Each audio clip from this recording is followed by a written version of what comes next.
గగన్ భూమితో మాట్లాడుతూ ఉంటాడు.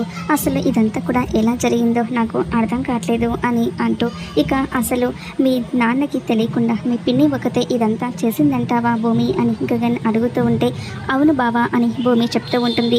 కానీ గగన్ మాత్రం నాకెందుకో మీ నాన్నకు మొదటి నుంచి ఈ పెళ్లి జరగడం ఇష్టం లేదు, ఇందులో ఆయన పాత్ర కూడా ఉందేమో అని గగన్ చెప్తూ ఉంటే, ఎందుకు బావా అలా అనుమానిస్తున్నావు అని భూమి అంటూ ఉంటుంది. నువ్వెన్నైనా చెప్పు భూమి, మొదటి నుంచి నాకు మాత్రం చాలా గట్టి నమ్మకం ఆయనకు ఈ పెళ్లి ఇష్టం లేదు అని గగన్ చెప్తూ ఉంటాడు. ఒకసారి నువ్వే ఆలోచించుకో అని గగన్ చెప్తూ ఉంటే భూమి జరిగిందంతా గుర్తు చేసుకుంటూ ఉంటుంది. కేపీ చెప్పిన మాటలు గుర్తు చేసుకుంటూ, మా పెళ్లి జరగాలి అంటే విడాకులు ఇవ్వాలని నాన్న కండిషన్ పెట్టారు. ఇక దాని గురించి ఆలోచిస్తూ బాధపడుతూ ఇంటికి వస్తూ ఉంటుంది.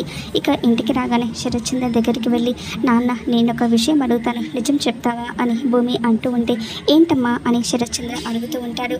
నా పెళ్లి జరగడం నీకు ఇష్టమేనా నాన్న అని భూమి అడిగేసరికి శరత్చంద్ర షాక్ అవుతూ ఉంటాడు.